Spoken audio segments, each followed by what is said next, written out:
This is an attempt to summarize the lengthy Kiwi Farms thread on Russell Greer. The purpose of this video is to document, preserve, and share the information contained within his thread. During this video, images will quickly appear on screen. Although it's not necessary, feel free to pause and read the screenshots to receive additional context. All information is from public legal filings and/or Russell's public social media posts, and well within fair use laws to share. None of this information violates legal free speech protections. Russell Godfrey Greer, DOB, March 7, 1991, in Mission Viejo, California. 5 foot 6 inches, claims 5 foot 8 inches.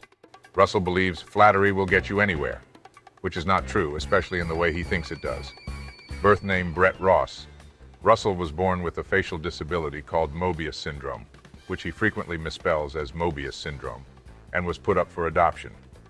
During senior year in school, 2009, Russell gets arrested and expelled for writing on a bathroom wall that he'll bring a gun and off 8 people on his list. His adopted parents hire a lawyer to get him off a felony charge, and he credits this for motivating him to study law. While in holding, his adopted sister gives him a music player, preloaded with songs including Taylor Swift. 2009, 18-year-old Russell, while working at Walmart, learns about the Bunny Ranch brothel, lamenting he can't go. 2 years into being a Mormon missionary, age 20, 2 apostate elders take Russell to a strip club. 2011, 20-year-old Russell starts writing Julienne's Smile, a song aimed to woo the Dancing with the Stars judge Julianne Hough, to be released 9 years later. 2013, Russell pays for a hooker at a brothel, which seemingly changes his life and view on prostitution. He later writes about this encounter, penning the infamous lines, "She then began to suck me my penis, and she kissed me in a way to help with my disability." In 2013, Russell writes a song for MTV's Teen Mom star Farrah Abraham. When this doesn't work, he tries suing her in what he later openly admits was a frivolous lawsuit to get her attention. In 2014, Russell worked for FedEx. In 2014, Russell paid $4,000 for a girlfriend experience. Russell takes Murphy Walters, aka Kiera Keeper, to Olive Garden, running out the clock of his allotted time before the act could be performed. He writes in a Change.org petition that "she hurt me so bad that I decided to sue her. I literally went into seizures because of this girl. I have chronic depression, and so the incident did not help me. I ended up going to a specialized trauma therapist who testified that I had 2 large trauma lumps formed in my head from the incident." The owner of the brothels, Dennis Hoff, bans Russell in 2014 and unbans him in 2015. Russell repays this kindness by falsely claiming one of the prostitutes has AIDS simply for declining him, resulting in another ban. He then tries suing Hoff. He also pens a fake letter claiming Hoff wrote it that condemns Murphy. Russ would later write in his book that he went after Taylor to get over Murphy the hooker, and that "I figured acceptance by another celebrity, Ariana Grande, would get me over my depressed Taylor Swift thoughts." In 2015, Russell graduates with an associate's degree as a paralegal. It's a non-ABA certified 2-year degree that took him 5 years to earn. Part of the reason it took him so long is that Russell would take semesters off in order to work part-time to save money that he then spent on hookers. Stalking celebrities ramps up at around the same time reconnecting with Russell's birth family breaks down. In 2015, Russell copyrights "Has the Looks of Heidi Klum," a song meant to woo the America's Got Talent judge. Brace yourselves for 30 seconds. This song needs to be heard to be believed.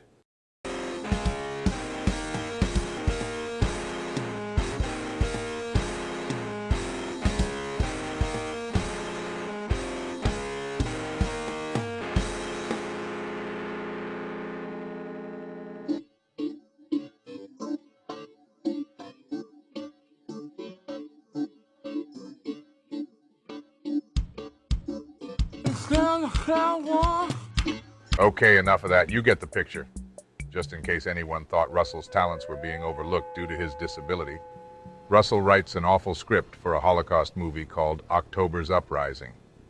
For some reason, he depicts concentration camps like they're summer camps, with frequent ballroom dancing that include live musical performances. In 2016, Russell writes a song for Taylor Swift.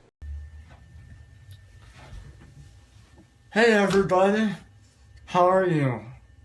My name is Russell, and I made this video for you to watch and to impress Taylor Swift. Um, I wrote this cool song about Taylor Swift. The song is called I Get You. And the hope is I can raise $2,000 to professionally record the song. $2,000 for this? Surely this will work. Oh well, Russell gets it produced anyways. Brace yourselves. I get you, walking out of each law firm, looking for my state of grace. Hiding my rejected face, I've been here all too well, it's quite treacherous. I get you. To clarify, every contracted recording artist has a policy not to accept unsolicited songs from fans out of risk of legal liability. Russell is told this, but decides to sue in small claims court anyways, demanding the maximum of $7,000 in damages. In the defense's motion to dismiss, it's submitted that Russell sent multiple letters and emails to members of Swift's staff and family. When they didn't respond, Russ sued for negligence. They state, his admiration of Miss Swift went to an unnecessarily invasive and troubling level for her, and increasingly for her immediate family and senior management team. The words invasive and troubling insult Russell deeply, and he considers this slanderous. Russell treats this as both Swift directly acknowledging his efforts, but also defaming his character through her lawyer. This introduces a recurring character, Greg Skordas, the lawyer defending Swift and other victims of Russell. Ever the creeper, Russell follows Skordas's daughter on Instagram, and it's believed he messaged her attempting to turn her against her own father. After the suit is dismissed, Russell vows to take the case to federal court, raising the damages to $80 million, and demanding Swift put disclaimers on all her public events, preventing anyone from thinking they can get her attention with gifts. He claims he'll drop the lawsuit if 1. Come to SLC and go on a date with me. 2. Produce my Holocaust movie. 3. Find a way to do my music. Unsurprisingly, this goes nowhere. It gets hard balancing 5 lawsuits all by yourself. 4 of them are against Taylor Swift. March 2017, Ariana Grande concert. This event sparks a massively busy year for Russell. Russell tries sending Ariana Grande a plea to write songs for her. When her managers don't pass it along, he plots to deliver it in person. 25-year-old Russell pays around $1,000 for VIP tickets. Despite a no-gifts policy, Russell brings flowers and a USB drive containing a song and PowerPoint, which the security discards.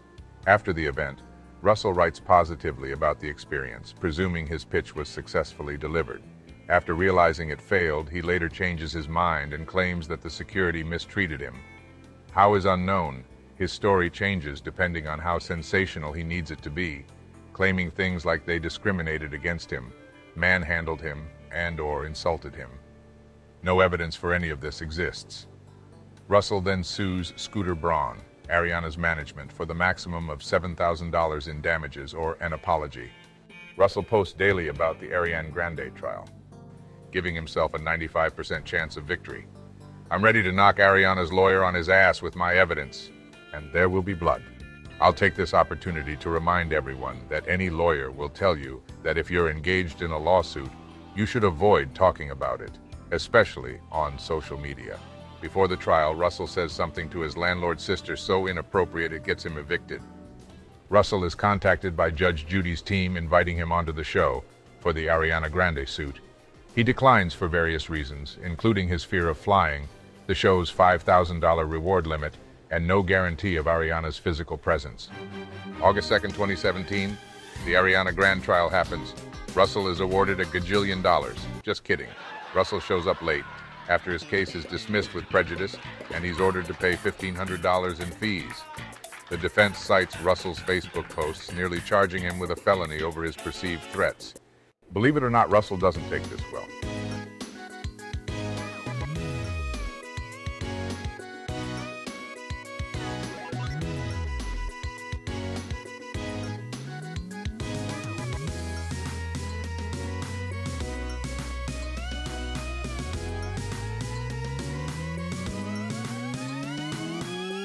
On a darker note, sadly soon after, an Ariana Grande concert crowd was the victim of a bombing. Russell wastes no time making it about himself. When that doesn't work, he blames Ariana and her security.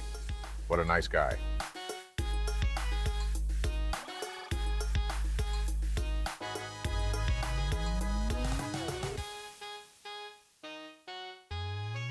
By June 2017, Russell's infamy as a litigious lolcow draws attention from Kiwi Farms, so Russell turns his sights on them.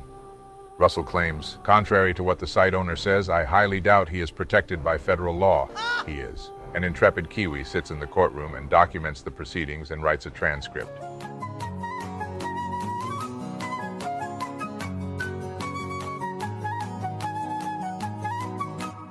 Predictably, this massive L barely deters Russell, calling it an unfair and totally fake trial, and that the judge and SCOTUS don't know the law. Russell redoubles his efforts against Taylor Swift. He begins writing a book to somehow retcon his legal failures into an inspiring underdog story. November 2017, after over 400 pages on his Kiwi Farms thread, Russell finally releases Why I Sued Taylor Swift and How I Became Falsely Known as Frivolous, Litigious, and Crazy. To call it crazy is an understatement. It reads more like a tedious 167-page manifesto, full of lies, fantasies, awful attempts at humor, and face-paralyzing levels of cringe. Russell could have answered the question posed by the title by admitting, I sued Taylor Swift to get her attention. The end. But of course not. Instead, it's an attempt to rewrite his entire life into the worst soap opera never made. Somebody sends Russell a novelty gag gift, a bag of dirt with a card saying, you're a dirtbag. Russell obviously blames this on Taylor Swift, with zero evidence. He also enjoys claiming it was anthrax, not dirt. In a truly tasteless gesture, Russell dedicates the book to Bailey Barnard, the woman he harassed and insulted prior to her suicide.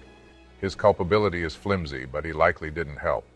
He called her a ditz during his harassment while she was psychologically vulnerable. When she said she had a boyfriend, Russell mocked her lack of photographic evidence, ridiculing her for her, quote, imaginary boyfriend. He later blames Taylor Swift and her treatment towards him for his actions and Bailey's death, without a single shred of evidence.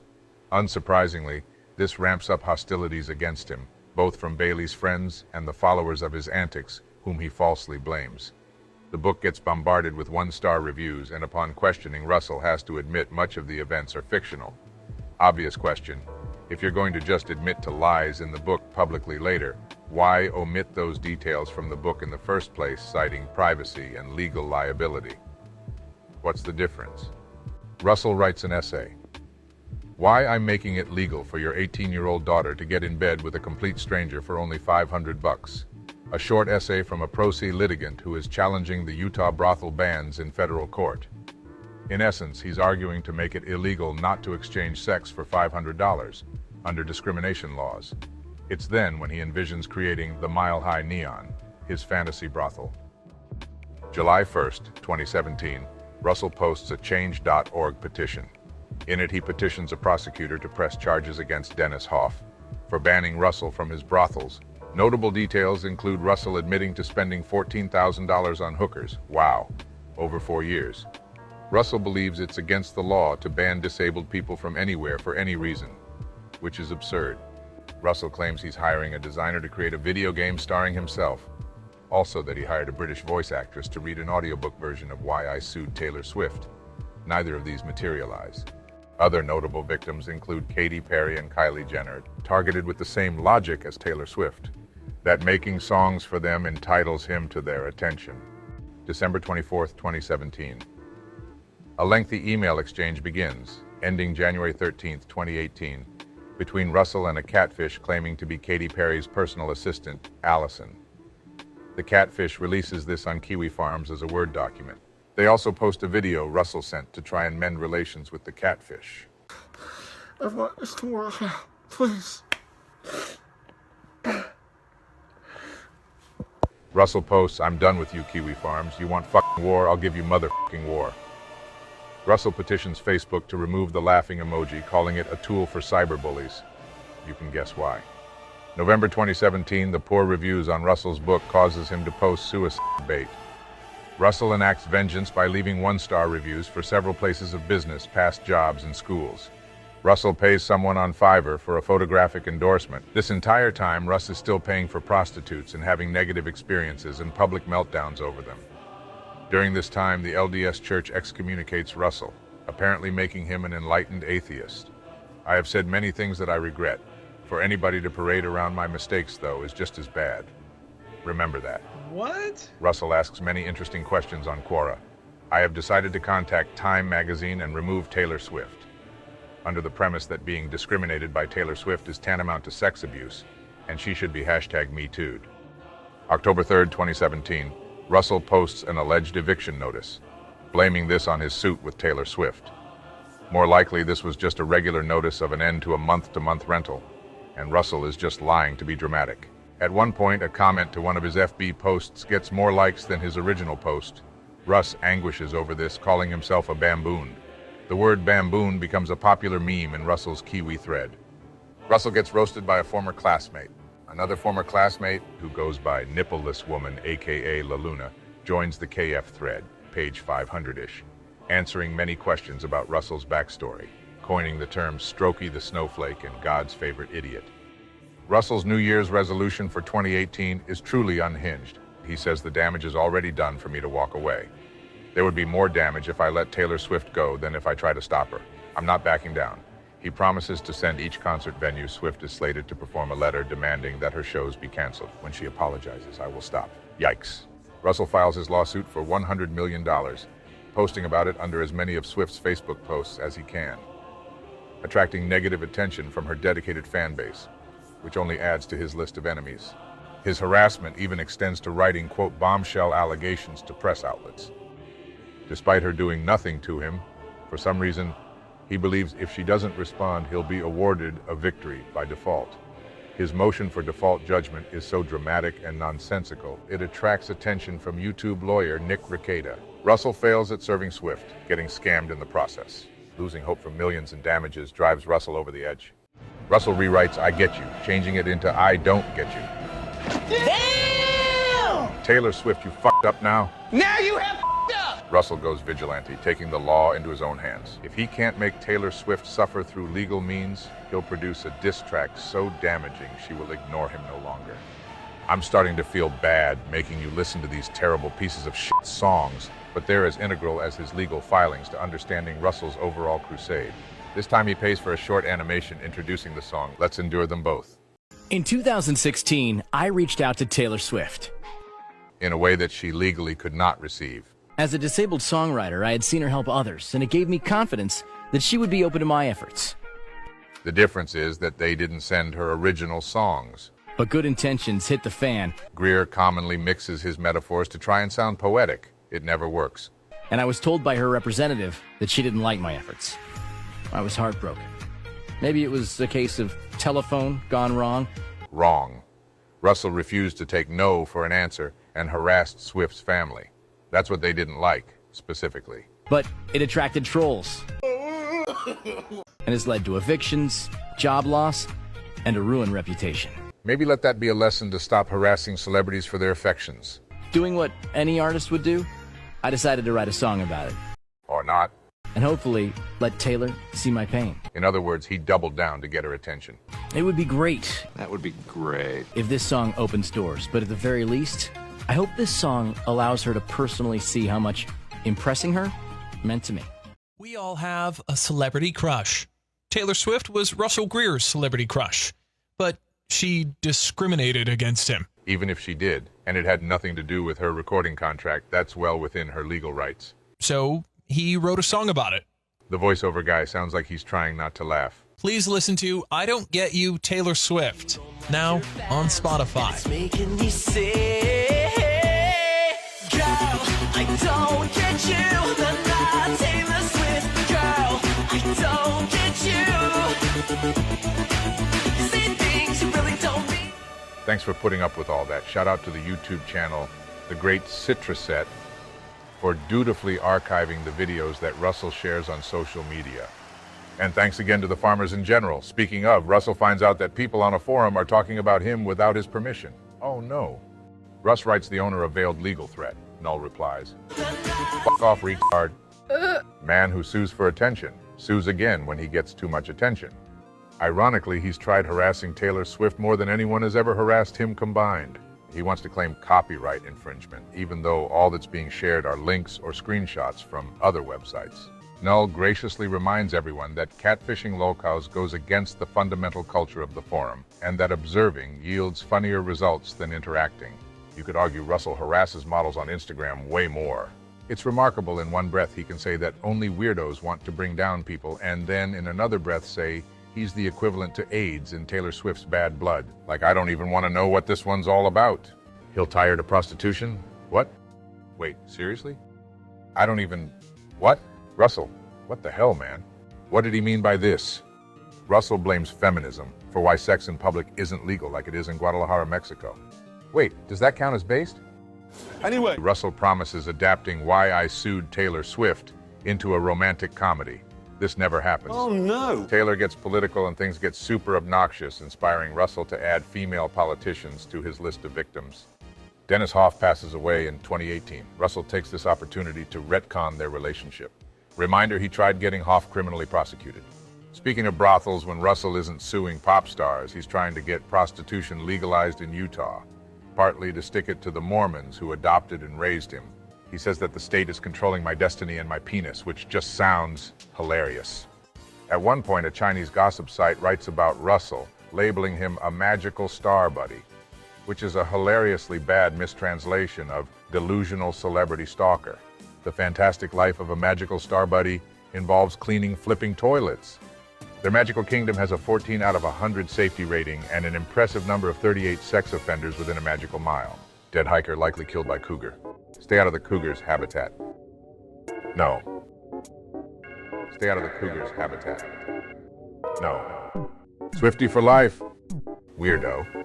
Weirdo. Rue the day that this weirdo decided to post a selfie with a sign saying, KDP, say yes. A masochist in the reply suggests it would work better nude. The absolute madman does it. Another example of Russell's lecherous idiocy is when a girl on Instagram says she's a slut for pizza, as in, if you hand her pizza, she'll eat it. Russell misinterprets this as suggesting she'll exchange sex for pizza multiple times. She's not a fan of this. 2019. For whatever reason, the studio Russell pays to produce his song doesn't want the name Taylor Swift on their cover art, so it gets badly photoshopped into this abomination. What the fuck is that? The madness continues. In a review of a brothel, Russell confesses, "Since I don't have a car, I managed to bribe my gay friend with a handjob plus $50 in gas money. I'm not gay though. I have no qualms with giving a guy a handjob if it means getting something in return." That means you're gay. Russell confirms the therapist has only diagnosed him as depressed and anxious, not autistic or bipolar. Well, okay then. Prozac for when a celebrity won't write you back. All right, let's get back on track. Time to talk about Russell's cyber stalking conviction. It starts how you would expect. One of the actual thousands of women Russell propositions on Instagram makes the mistake of showing him a little too much attention. Despite claiming he just wants to be friends, he flips out when she says she has a boyfriend. That boyfriend's name is, I shit you not, literally Chad. Can't make this shit up. Meme magic is real, my friends. Russell says he'll hire a mediator to settle their dispute. What is this, kindergarten? If you think Russell takes no for an answer, you haven't been following along. Long story short, Russell handles it like a pro. Wow. Resulting in 2 misdemeanor charges of electronic communication harassment. Returning champion Greg Scortis' firm represents the victim. Based Scortis. Instead of representing himself pro se, Russell's parents hire a lawyer to defend him, who, through 3 publicly viewable Zoom calls, manages to reduce it to a single misdemeanor. Russell is ordered to pay a fine, put on probation, and forever branded as a cyber stalker, the very same thing he accuses Kiwi Farms of being. In some respects, this represents some posthumous justice for Bailey. Russell earns the #1 spot on a listicle of ridiculous fan lawsuits. He writes his own Medium article explaining himself and proving he's learned nothing. A prospective roommate shares her story about the nightmare of experiencing Russell in person. Russell writes 2 more scripts. One's a Pretty Woman ripoff called Always Yours. Another is Karma on Dragon 5, about a terrorist attack on a movie set. Russell is very insulting towards other men, especially fathers, who engage in brothels as if they don't deserve it like he does, due to his disability and his willingness to openly talk about paying prostitutes. Russell's diet consists of muffins and chocolate milk. Nice guys everywhere. Rejoice. Thanks. Russell starts work on the incel anthem called She Don't Like Nice Guys. Let's listen for like 2 seconds. She don't like nice guys. Stop! Good Lord, Russell, I should sue you for having me listen to this bullshit. 2020. Let's go. Russell is sitting on a landmine of talent. 2020 is the year he makes up for lost time. Here's to the future because he's done with the past. Bigot's gonna bigot. He's done acknowledging the haters. He's not crazy, you guys. He was just being a shock jock. Hashtag sorry, not sorry. We're just weak-minded. He's not sitting on his duff. Less depresso and more espresso. Life is good. Wait a second. Isn't this the same guy who says Taylor Swift ruined his life? Oh, well, forget all that New Year, new Russell. Speaking of which, he's got a new update. How exciting. Let's hear it. So close to,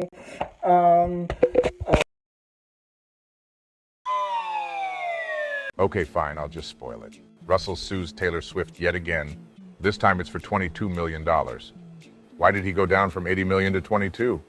Well, usually these numbers are calculated by adding up all verifiable damages. Russell, the legal Smeagol, says fuck all that noise. I'm suing for 22 million because I was 22 years old when I first listened to Taylor Swift. I'm sure a judge would love hearing that argument. Unfortunately, Russell's stellar paralegal prowess ends up getting it filed as a breach of contract case, dooming it from the start. After 9 years, Russell finally finishes the song Julianne's Smile. It sounds like this.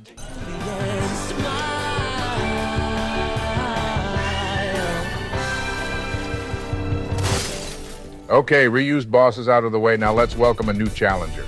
Russell believes he can run from his reputation by moving from Utah to Las Vegas, Nevada. He doxes himself as soon as he can.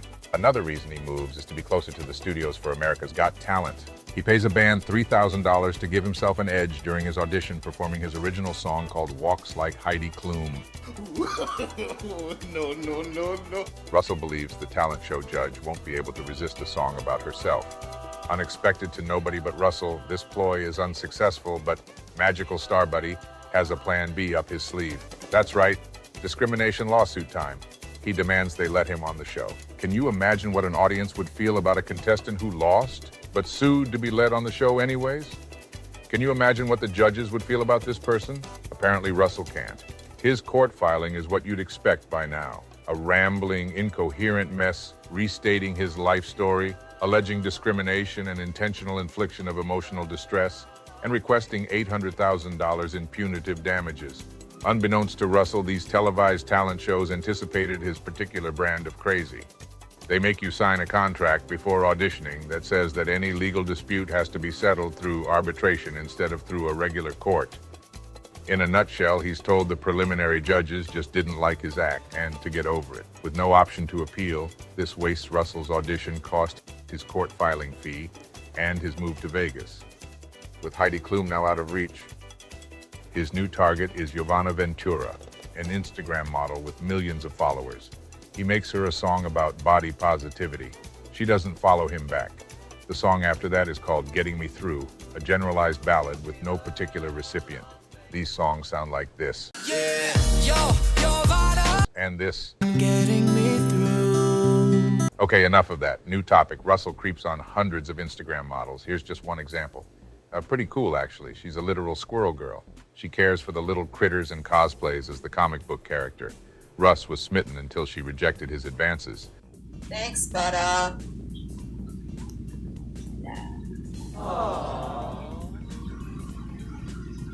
Suddenly, he insults her for having weird habits. Stupid idiot Russell buys a couch cover off eBay thinking it's an actual couch. He claims he's been scammed. Meanwhile, based Scortis runs for Utah Attorney General. Sadly, he doesn't win this time. Kiwi Farms holds strong against Russell's legal threats, so he decides to sue the website in 2021.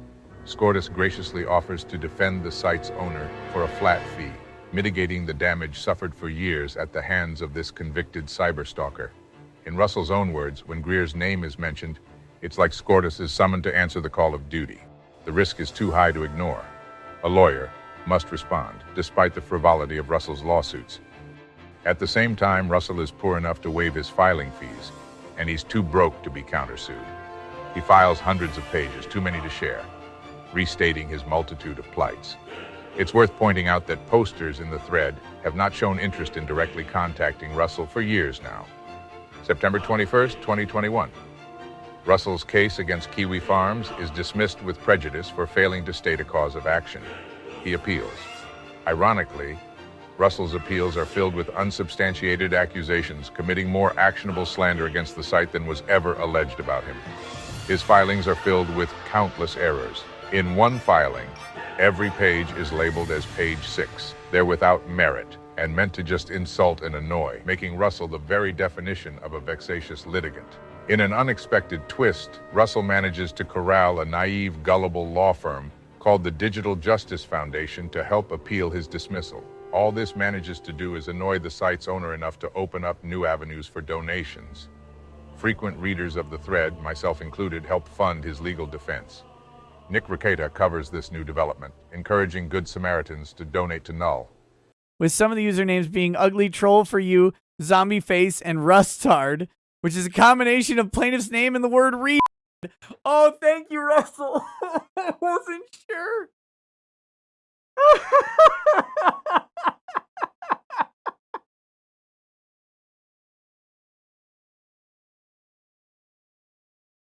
I was not sure how they came to Rustard. I'm so glad he explained it. So far, the case remains stalled, yet open. Russell wields the written word against numerous businesses with increasing ferocity. A desperate Russell tries to pawn off the gift coin Dennis Hoff gave him. He gets laughed out of the pawn shop like it's a sitcom. An acquaintance from Russell's past returns to write an article about her experience helping to produce the original I Get You Taylor Swift. Russell starts a PAC called the Safer Nevada. The purpose is twofold. One is to decriminalize prostitution.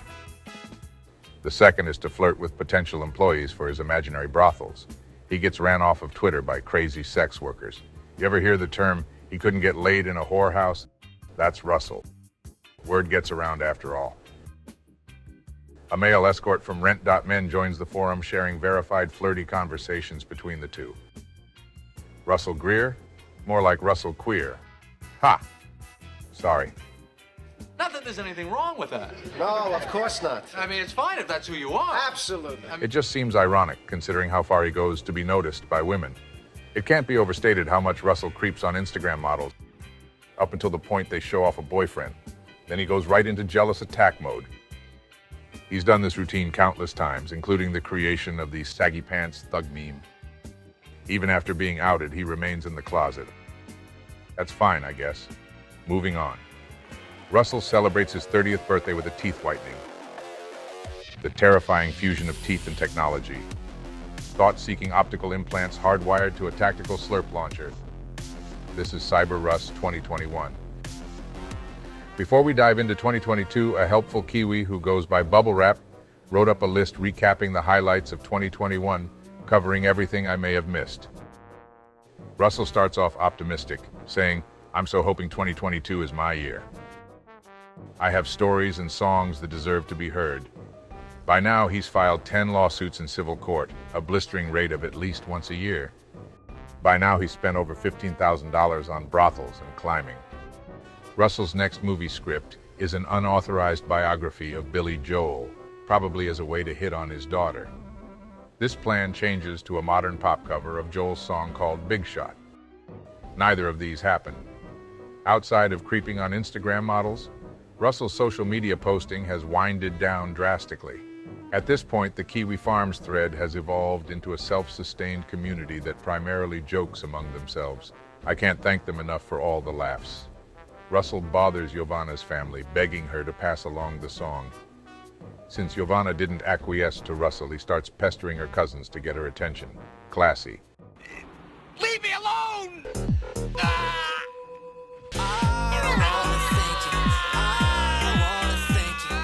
He tags her in many posts. By this point, Russell has registered 3 political action committees. 1, a Safer Nevada. 2, Connecting Nevada PAC.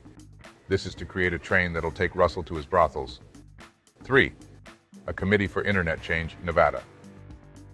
Goal is to pass a ballot measure to force people to stop making fun of him. Self-serving as always. Granted, these are simply registrations. Russell can't get them actually off the ground.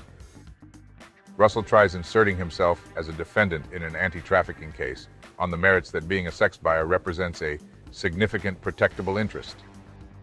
Then he threatens to sue the governor of Nevada. Out of all things that go nowhere, this goes nowhere the most. Naturally, he blames Kiwi Farms. Russell promises to host a barbecue against bigotry protest supporting prostitution. This also never happens. Damn! Russ's filing. Plaintiff's response. In an epically bad take, Russell agrees with Amber Heard against Johnny Depp.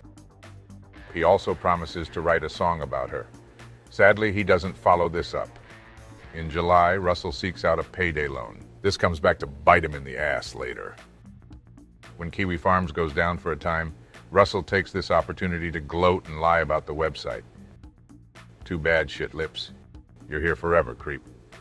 Special thanks to a poster named Useful Mistake for sharing all the public court documents. Also, Bubble Wrap writes up another year in review for 2022. Much appreciated. Big things in 2023. I guess this means Russell gets fat. By now, you've seen hundreds of Russell's social media posts. Now, factor in that he reacts to his own posts nearly every time. How pathetic. For some reason, Russell hates rats. Russell creeps on a multi-level marketer. Russell invents a fantasy LARP where he's a limo driver talking to celebrities. Nobody believes him. Russell promises a full version of She Don't Like Nice Guys, releasing May 2023. This doesn't happen. Suing your way into employment. Just Russell things. All right, that's enough. I'm done mentioning things that never see fruition. Sometimes it seems Russell enjoys irritating people this way. Here's something that does happen. Russell gets interviewed. The last time Russ was interviewed was back in 2019, when they corrected the headline describing Russell as a brothel client instead of a human rights advocate. He felt betrayed. His frequency of posts decreases, and so does the average sanity level. Bouncing between tortured victim and optimistic go-getter in a bipolar fashion. No joking. This is his actual production logo. Increasingly desperate, he puts out a set of videos meant to retcon his own history. In typical lolcow fashion, he believes he can dictate what people think about him. No lolcow is complete without pictures of horrifying food concoctions. Checking Bamboon's public court filings reveals he's defaulted on a payday loan. Also that he's suing a porn star called Sybil Stallone.